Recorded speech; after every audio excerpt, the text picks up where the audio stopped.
পৃথিবীর সবচেয়ে বয়স্ক কুমির হেনরি। বিস্ময়কর ব্যাপার হলো তার রয়েছে 6টি স্ত্রী ও 10,000-এরও বেশি সন্তান। শুনতে অবিশ্বাস্য মনে হলেও সত্যি, তার বয়স 123 বছর। হেনরির নামকরণ করা হয়েছে বিখ্যাত শিকারী হেনরি নিউম্যানের নামে। কুমিরটির দৈর্ঘ্য 16 ফুট, যা প্রায় একটি মিনি বাসের সমান, আর ওজন 700 কেজি। হেনরির গল্প শুরু হয় বতসোয়ানার ওকাভাঙ্গো বদ্বীপে, যা এখন ইউনেস্কোর বিশ্ব ঐতিহ্যের অংশ। 1900 সালে 16 ডিসেম্বর হেনরির জন্ম। সেই সময় এটি ছিল এক মূর্তিমান আতঙ্ক। বিশাল তীক্ষ্ণ দাঁত ও চোয়ালের কারণে হেনরি পরিচিত ছিল। বিশেষ করে বতসোয়ানার আদিবাসীদের মধ্যে হেনরি শিশুদের শিকার করে খেয়ে ফেলার জন্য কুখ্যাত ছিল। আদিবাসীরা বহুবার চেষ্টা করেছে হেনরিকে ধরার জন্য।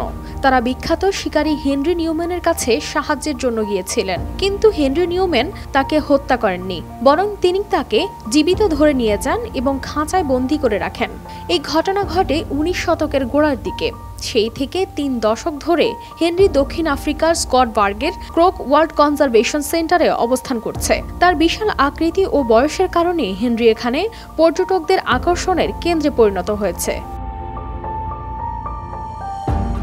হেনরি নীলকুমির প্রজাতির, যা সাব সাহারা আফ্রিকার 26টি দেশে পাওয়া যায়। নীলকুমির তাদের মারাত্মক হিংস্র স্বভাবের কারণে শীর্ষ শিকারী হিসেবে কুখ্যাত।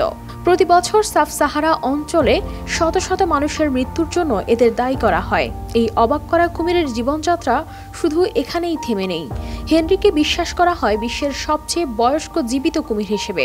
তবে এর চেয়ে বড় কুমিরও আছে, ক্যাসিয়াস নামে, যা বাস করে অস্ট্রেলিয়ায়। কিন্তু হেনরি তার বয়সের জন্যই বিশেষভাবে পরিচিত।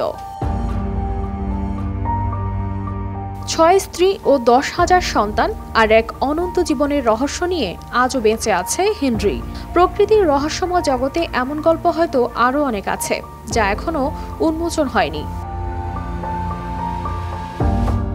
কানিজ ফাতেমা শিমু, RTV।